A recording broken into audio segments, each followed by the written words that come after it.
चेहरा याद रखना चाहता हूँ ताकि जब मैं आपसे स्वर्ग में मिलूं तो मैं आपको पहचान सकूं और एक बार फिर आपका धन्यवाद कर सकूं। यह वाक्य रतन टाटा के जीवन का वह क्षण था जिसने उन्हें सच्चे सुख का अर्थ समझाया।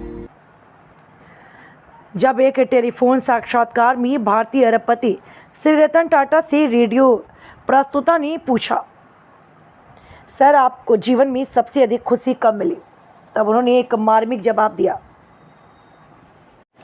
जीवन के 4 चरणों में खुशी की तलाश। रतन टाटा ने कहा, मैंने जीवन में 4 चरणों से गुजरा और अंततः मुझे सच्चे सुख का अर्थ समझ में आया। पहला चरण धन और साधन संचय करने का था। इस दौरान मुझे वह खुशी नहीं मिली जिसकी मुझे उम्मीद थी। फिर दूसरा चरण आया जब मैंने कीमती सामान और वस्त्रों को इकट्ठा करना शुरू किया, लेकिन मुझे जल्द ही एहसास हुआ कि सुख का प्रभाव भी अस्थायी है क्योंकि इन वस्तुओं की चमक ज़्यादा देर तक नहीं रहती।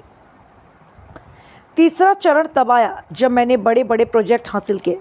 उस समय मेरे पास भारत और अफ्रीका में डीजल की आपूर्ति का 95% हिस्सा था और मैं भारत और एशिया में सबसे बड़े इस्पात कारखाने का मालिक था।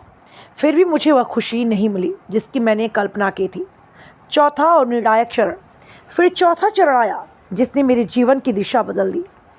मेरे एक मित्र ने मुझे विकलांग बच्चों के लिए व्हीलचेयर खरीदने के लिए कहा।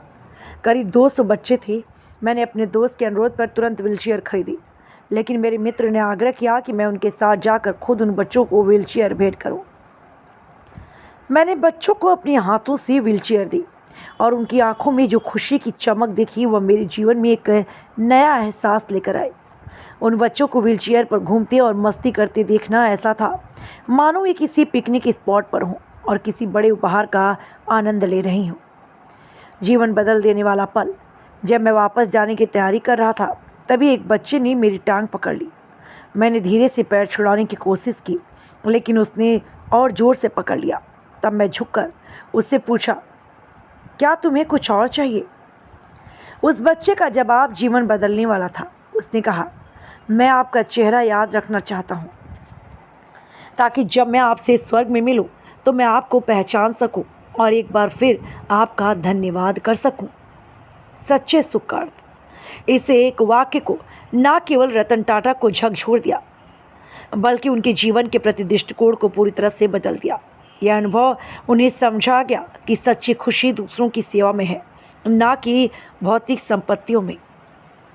अगर हम जीवन में ये सोच कर काम करें कि जब हम इस संसार को छोड़ेंगे तो हमें किस लिए याद किया जाएगा, क्या हमारा जीवन किसी के लिए इतना महत्वपूर्ण होगा कि वो हमें फिर से देखना चाहे, तो हम सभी के जीवन को जीने का तरीका हमारा बदल जाएगा।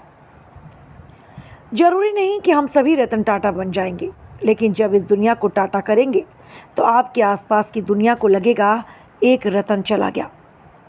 टाटा, भारत के रत्न, फिर किसी देश को बेहतर बनाने के लिए आना।